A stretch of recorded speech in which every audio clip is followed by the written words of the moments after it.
Colossenses capítulo 1, de 1 a 12. Eis o que diz a palavra do Senhor.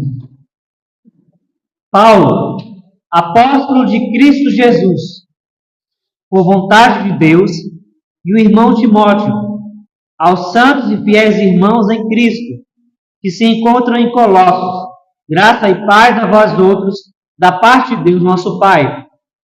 Damos sempre graças a Deus, Pai de nosso Senhor Jesus Cristo, quando oramos por vós, desde que ouvimos da vossa fé em Cristo Jesus, e do amor que tendes para com todos os santos, por causa da esperança que vos está preservada nos céus, da qual antes ouvistes, pela palavra da verdade do Evangelho, que chegou até vós, como também em todo o mundo está produzindo fruto e crescendo. Tal acontece entre vós, desde o dia em que ouvistes e entendestes a graça de Deus na verdade, segundo fostes instruídos por Epáfras, nosso amado conservo, quando a vós outros, fiel ministro de Cristo, qual também nos relatou do vosso amor no Espírito.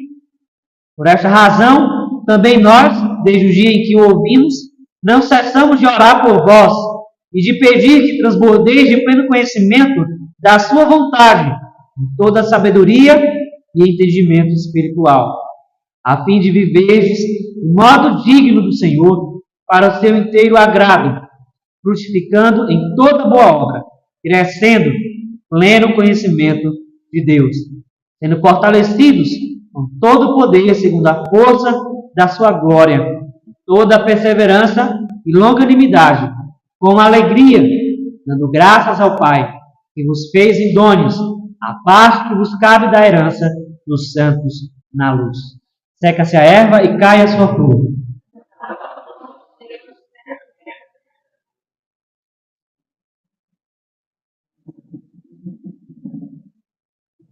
Colossenses, que é conhecida como a carta da prisão, é em contraste à carta onde Paulo demonstra amor pelas igrejas.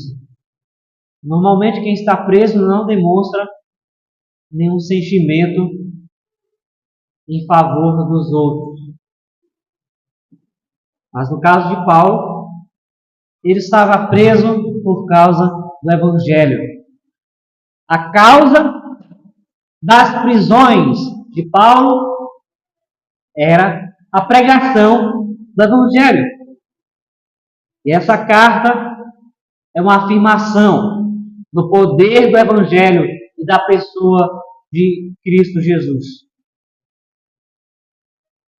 Na primeira parte do capítulo, Paulo marca essa carta por um senso de gratidão, por um senso de afirmação contra as boas palavras de Jesus.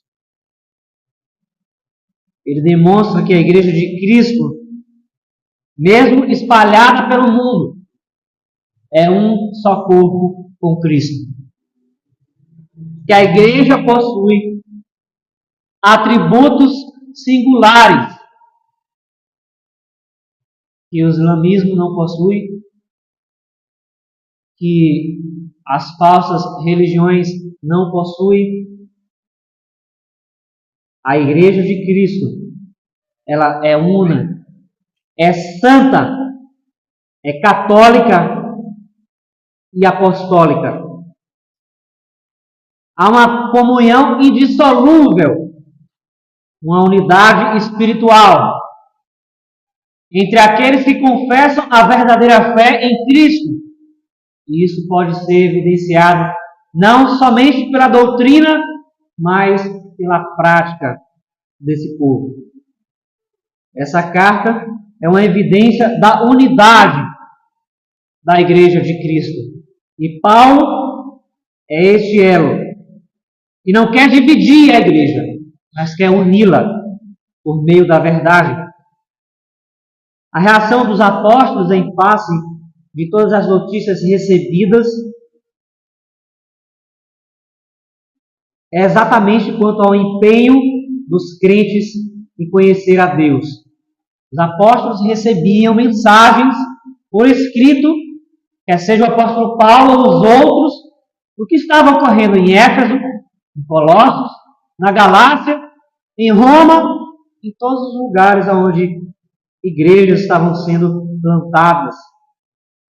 O apóstolo Paulo, como um dos maiores plantadores de igrejas, reconhecia que deveria reagir a todas as notícias, quer seja benéfica ou maléfica.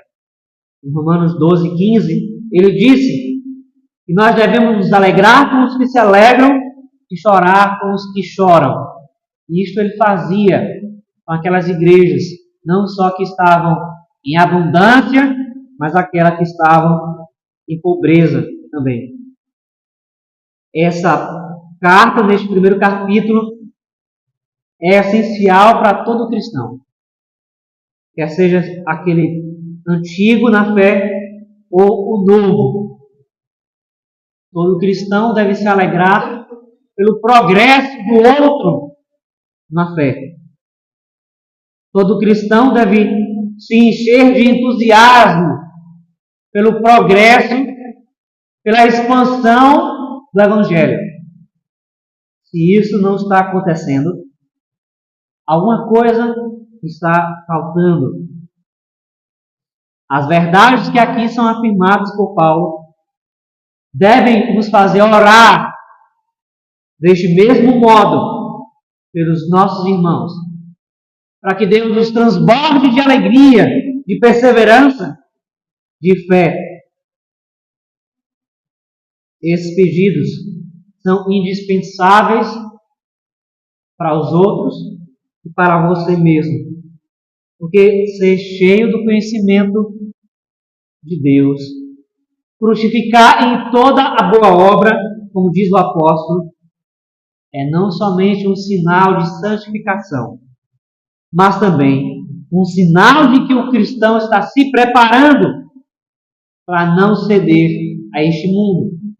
Um sinal de que ele está buscando a verdade.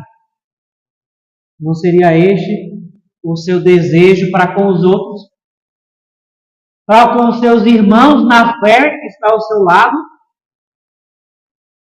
Paulo instiga por suas palavras ao crente buscar a Deus, tanto para santificar-se, como para estar firme. Firme contra as ciladas de Satanás, quer seja física, quer seja espiritual, quer seja através da persuasão de palavras. Nós devemos estar prontos. Mas, em última análise, a alegria de Paulo aqui redunda em oração. Se a nossa alegria em servir a Cristo não redundar em oração, oração pelos perdidos, oração pela Igreja de Cristo, oração pelo crescimento da fé dos adultos, das crianças, daqueles que ainda virão, nós estamos negligenciando o meio de graça que Deus nos deu. Verso de 1 a 12 pode nos servir como guia de oração, não somente pelos nossos irmãos aqui presentes, mas pelos cristãos que estão sofrendo ao redor do mundo, por aqueles que estão pagando um alto preço por pregar o Evangelho. Paulo aqui exprime o seu amor e a sua afeição ao fortalecimento daqueles crentes de Colossos. Por isso, nós podemos examinar nessa primeira parte alguns pontos. Em primeiro lugar, podemos examinar o poder do Evangelho. O que faz um homem ir para uma prisão? E nesta prisão, evidenciar as maiores afeições, os maiores desejos que alguém poderia suscitar. Alguém que em todo o prazer do mundo não tem e nunca terá. Mas aquele que estava lá dentro, padecendo em seu corpo e sua alma, teve afeições elevadas afeições que nós devemos também ter. Não há nada mais poderoso do que ser afeituoso ao Evangelho de Cristo Jesus.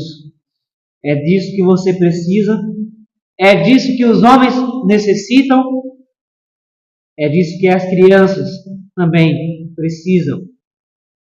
Que levou a igreja de Colossos a se portar de maneira tão viva diante de Deus foi o poder do Evangelho. Mas não é um poder abstrato, não é um poder que fica somente na ilusão, na mente.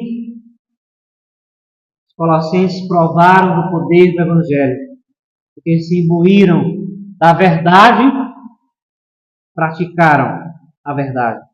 Entenderam que o Evangelho é a obra de Cristo na cruz, no Calvário, que liberta você do pecado, liberta você das artimanhas humanas, faz de você uma mente e um corpo firmados em Cristo. É por isso que o cristão tem a mente de Cristo. Os cristãos que perseveram são aqueles que estão em Cristo. Observe o que diz o apóstolo. Damos sempre graças a Deus, Pai de nosso Senhor Jesus Cristo, quando oramos por vós, desde que ouvimos da vossa fé em Cristo Jesus e do amor que tendes para com todos os santos, por causa da esperança que vos está preservado nos céus, da qual antes ouvistes pela palavra da verdade do Evangelho. A causa do amor dos colossenses era a esperança em Cristo Jesus. A esperança que estava viva no coração dos crentes. Você jamais poderá alcançar afeições religiosas, para usar as palavras de Jonathan Edwards. Você nunca alcançará essas afeições se você não estiver firmado em Cristo Jesus. Se você não estiver buscando conhecer a Cristo Jesus. Em 1 Tessalonicenses 1, aqui mesmo, no verso número 3, o apóstolo disse, recordando-nos diante de nosso Deus e Pai, da operosidade da vossa fé, da abnegação do vosso amor e da firmeza da vossa esperança em nosso Senhor Jesus Cristo.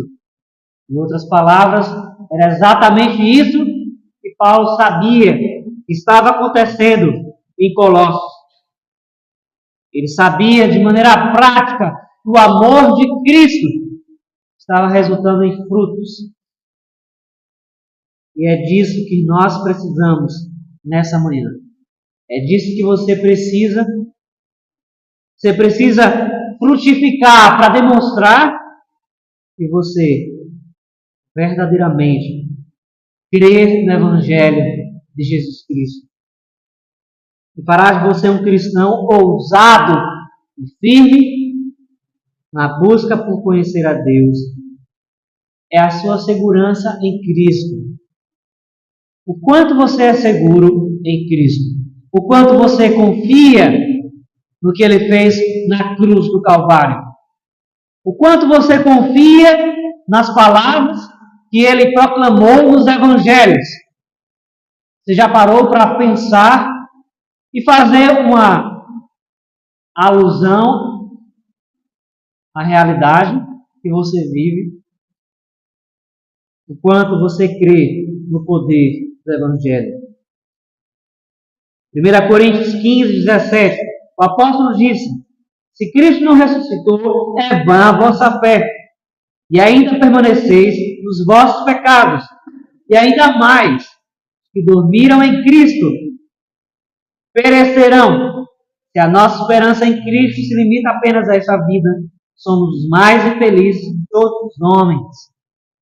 A verdade do Evangelho, que é completa, irmãos e irmãs, que é a obra de Cristo na cruz, não somente na sua morte, na sua consumação, mas na sua glorificação também. Se os colossenses não crescem do modo como Paulo disse aqui em 1 Coríntios, não haveria esperança. Porque, como eu também lhe disse, esperança que se vê não é esperança, mas firmemente aqueles que aguardam a Cristo, a esperança viva, estes têm a verdadeira esperança em seus corações. Mas Paulo nos mostra aqui, nesses versículos, que o ponto que rege a vida do cristão é ele ter apreendido em seu coração quem Cristo é. Não são os esforços de um crente ou a inteligência deles que o farão mais perspicazes diante das suas tentações, diante do mundo, do pecado, da carne e do diabo. Não é a sua inteligência, não é a sua condição financeira, que ele acha que usará para burlar, para se desviar do mal, mas o quanto você tem apreendido em seu coração de Cristo Jesus, que é a verdadeira esperança, que é a verdadeira sabedoria. Romanos capítulo 11, verso 36, o apóstolo disse: porque dele e por meio dele e para ele são todas as coisas. A ele, pois, a glória eternamente. Amém.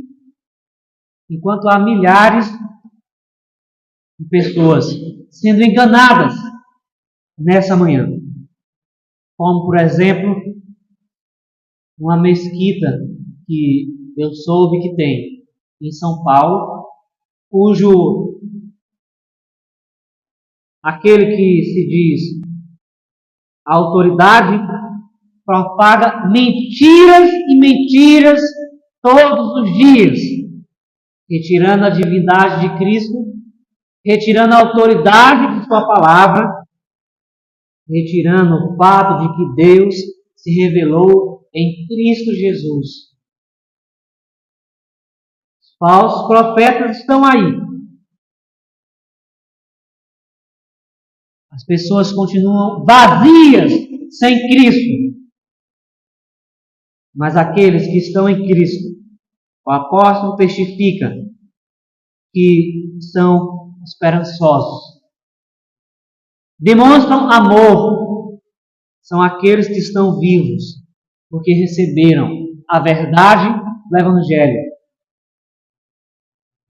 O apóstolo mesmo disse em Efésios 2, naquele tempo estáveis sem Cristo, separados da comunidade de Israel e estranhos às alianças da promessa, não tendo esperança e sem Deus no mundo. É assim que vive alguém sem Cristo. Não há esperança, não há vida, não há luz a ser enxergada. A escuridão toma conta da mente dos ímpios. Você precisa nessa manhã acreditar que é verdade. Você precisa voltar para a realidade de que Cristo Jesus é o único meio possível, não só da sua salvação, mas da sua santificação, da sua vida neste mundo, da sua alegria. Somente Cristo. Mas em segundo lugar, Paulo demonstra que o cristão se alegra pela expansão do Evangelho. Verso número 6, ele diz: essa verdade do Evangelho que chegou até vós, como também todo mundo está produzindo fruto e crescendo, tal acontece entre vós, desde o dia em que o ouvistes e entendeste a graça de Deus na verdade, segundo fostes instruídos por Epáfras, nosso amado conservo, quanto a vós outros, fiel ministro de Cristo, qual também nos relatou do vosso amor no Espírito. Por esta razão, também nós, desde o dia que o ouvimos, não cessamos de orar por vós, e de pedir que transbordeis o pleno conhecimento da sua vontade, toda a sabedoria e entendimento espiritual, fins de viverdes de modo digno do Senhor, para o seu inteiro agrado, justificando toda boa obra e crescendo no pleno conhecimento de Deus, sendo fortalecidos com todo o poder, segundo a força da sua glória, com toda a perseverança, longanimidade, com alegria. A unidade entre os cristãos significa também que eles oram uns pelos outros. A catolicidade dos cristãos no mundo significa também que eles propagam não só a mesma fé, mas a mesma prática em todo o mundo. A alegria do cristão é uma só. Em todo o mundo, todos os crentes que confessam a Cristo como Salvador têm a mesma esperança no coração. Você não é diferente daquele que está no Japão agora, daquele que está na Coreia do Sul. Todos que ouvem a mensagem de Cristo verdadeiramente e as pratica, fazem parte do mesmo corpo. E este mesmo corpo deve se alegrar uns com os outros. Paulo se alegra e dá graças a Deus.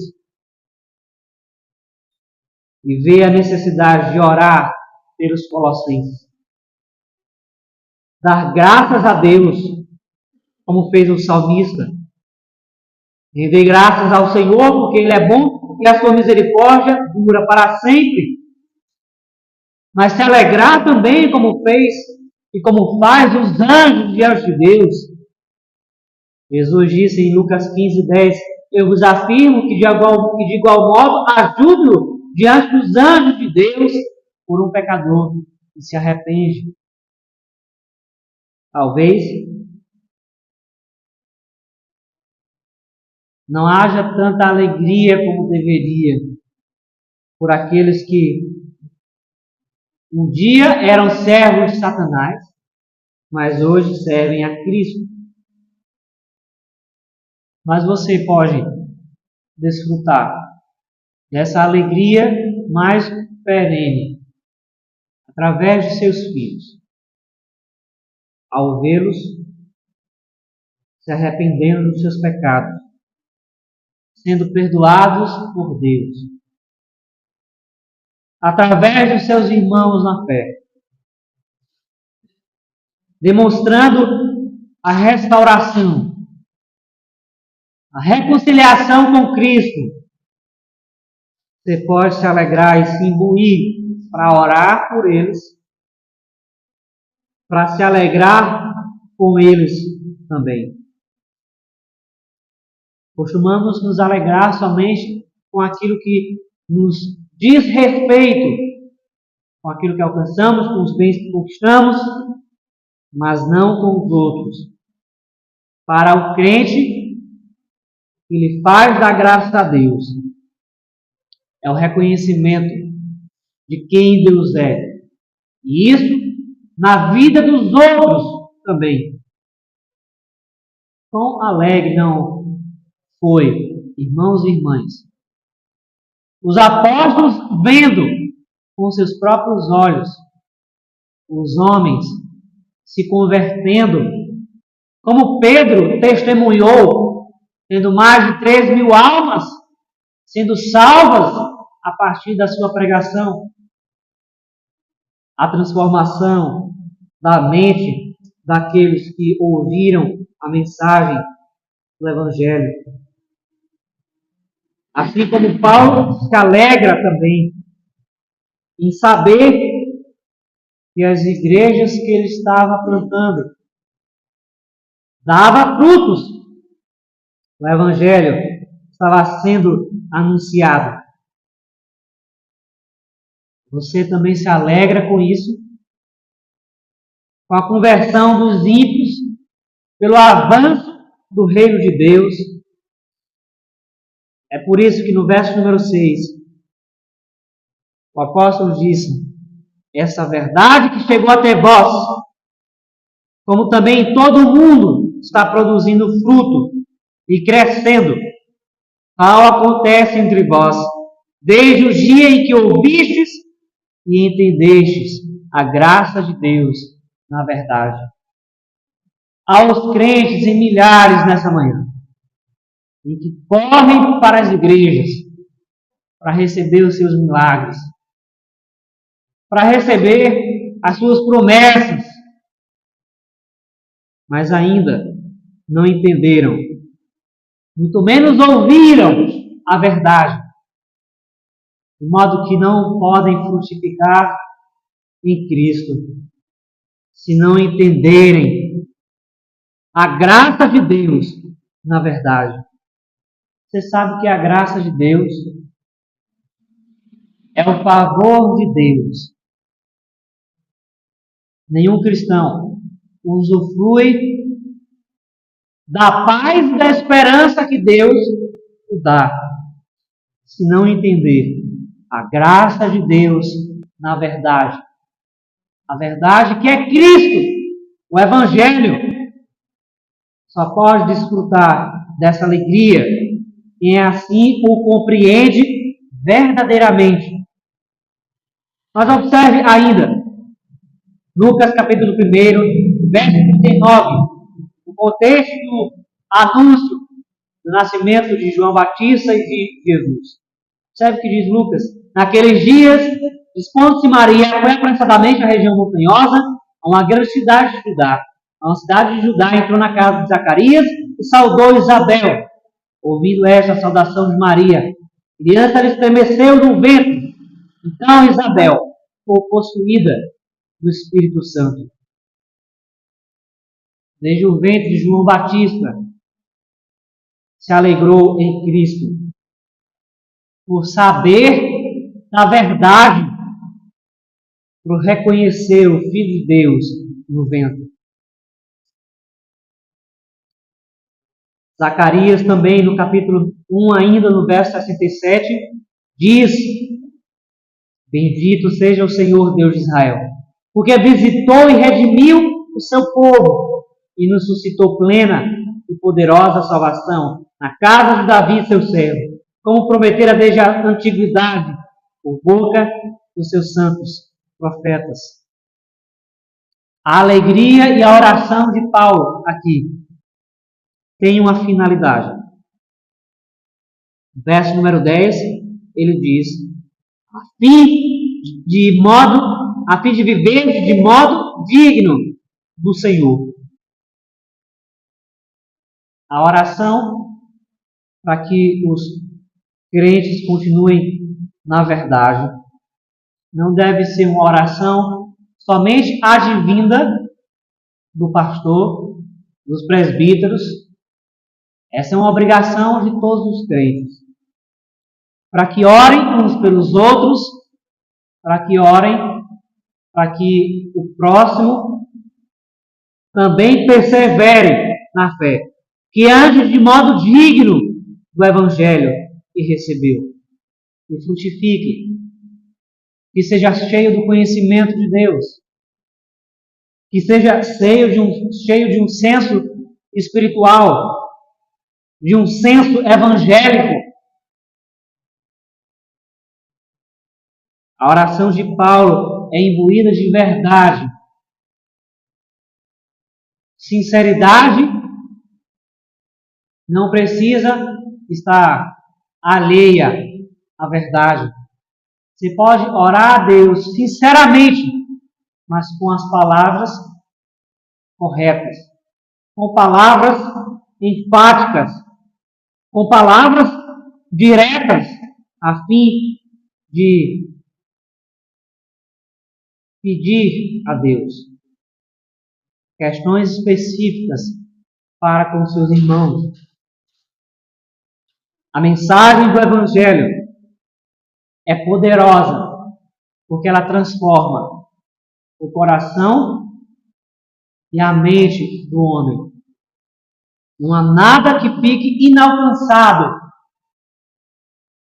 É a mente que é transformada. É o coração que é a fonte da vida que é regenerado. Mas em terceiro e último lugar, Paulo demonstra, nas breves palavras que diz neste capítulo 1, que a sua oração é não somente um meio de graça, mas uma arma de batalha. O apóstolo diz que não cessava de orar pelos colossenses. Normalmente, as pessoas não são contínuas em suas orações. Nós temos o exemplo de Ana, lá no início da era dos primeiros pais, que perseverou em oração. Nós temos o exemplo de Neemias, de Daniel, que sempre orava a Deus, a fim de manter a sua comunhão com Ele e de se manter incontaminado do mundo. A oração é este meio que talvez você recuse. E talvez seja o meio que está lhe faltando para que você tenha mais resistência, para que você tenha mais perseverança, para que você tenha mais alegria em última análise. Verso número 11 em diante, ele diz: sendo fortalecidos com todo o poder, segundo a força da sua glória, toda a perseverança e longanimidade, com alegria, dando graças ao Pai, que vos fez idôneos à parte que vos cabe da herança dos santos na luz. Paulo estava alegre e, ao mesmo tempo, queria que essa alegria estivesse no coração dos colossenses. A oração é o meio pelo qual nós recebemos as bênçãos de Deus. Porque orar, se Deus já sabe, essa pode ser a sua pergunta. A resposta é porque Deus assim decretou e por meio das orações, por meio da sua humildade, da sua sinceridade, você o busque a fim de que as bênçãos sejam liberadas e os pecados sejam perdoados. Porque com a boca se faz confissão de pecados, mas somente com o coração se crê para a justiça. Em Efésios 3,14, o apóstolo Paulo disse: também na mesma circunstância dos colossenses, ao enxergar a igreja de Éfeso, ele disse: por esta causa me ponho de joelhos diante do Pai. A causa de Paulo talvez não seja a sua causa seja outra, mas Paulo nos chama aqui o reino de Deus seja também causa das nossas orações. Que a fé do meu irmão também seja a causa da minha oração. Que o pecado do meu irmão, a insatisfação dele, a sua insubmissão, a sua vida, também seja causa para que eu me ponha de joelho diante de Deus. A oração é uma arma de batalha, exatamente Porque quando você está orando pelos outros,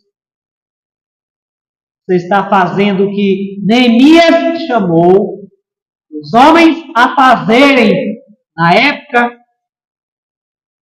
de Josias, a fechar as brechas dos muros, a não dar espaço para o mal, não somente em sua vida, mas na vida dos irmãos e irmãs também. Você deve estar preparado para as investidas de Satanás. Isso parece tão espiritual, né? Você imagina anjos? Mas Satanás opera através das palavras que você ouve, das imagens que você vê, naquilo que você decide se engajar. Você deve estar preparado, não somente para ter um conhecimento de Cristo, mas para usá-lo no seu combate espiritual. Conhecer a Deus é conhecer a Cristo. Você não pode separar as duas pessoas. Aquele que diz confiar em Deus não pode escapar de Cristo. Não pode negá-lo. Não pode fingir que Ele não é Deus. Não pode fingir que sua obra na cruz não aconteceu. Não pode fingir que a verdade é Cristo. Como você pretende ter os resultados que o apóstolo disse aqui que os colossenses teriam sem oração? Fortalecimento, a perseverança, a longanimidade, a alegria. Jamais alcançaremos esses bens preciosos e só nos damos conta quando percebemos que não temos. Não alcançaremos esses bens se não nos engajarmos na oração. E no conhecimento de Cristo, será impossível a cada um de nós alcançarmos essa vida de alegria que o apóstolo diz que os colossenses estavam vivendo, mas que precisavam continuar perseverando para que isso fosse uma realidade na vida deles. Você crê também nessa palavra de Deus? Aliás, você crê que estes crentes é um exemplo para você nessa manhã, de que você não pode estar conformado com a sua situação, quer seja ela uma boa situação ou uma má situação, de todo modo, Deus nos chama a agir e a perseverar nessa manhã. Por sua fronte, vamos orar. Senhor Deus, não há nada que façamos, não há nada que nos engajemos que pode nos tornar suficientes. A cada dia sofremos, enfrentamos batalhas, lutas, enfrentamos as dores deste mundo, lutamos contra a nossa própria mente, com a angústia, com a ansiedade, com as decepções, de modo que somente perseverando, somente conhecendo a Cristo, tu nos fazes mais alegres, mais firmes e mais abundantes em tua obra. Compadece de nós, Senhor, por amor de Cristo Jesus. Compadece de nossas obras, que são como trapos de imundície. Compadece do nosso comprometimento que não é digno de um cristão. Compadece-nos, Senhor, dos nossos pensamentos que são iníquos, que não te agradam, que não suscitam alegria, muito menos a paz e a perseverança. Te clamamos nessa manhã que não venhamos a nos satisfazermos com o nosso estado, quer seja até um estado de alegria em Ti, ou um estado de tristeza,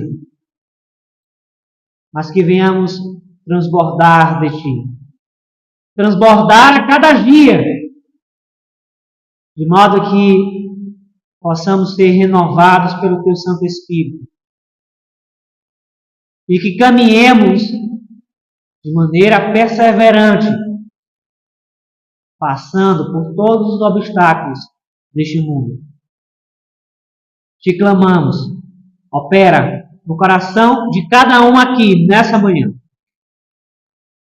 Convence-os da necessidade de conhecer a Ti, por meio de Cristo Jesus, nosso Senhor. Te oramos. Amém.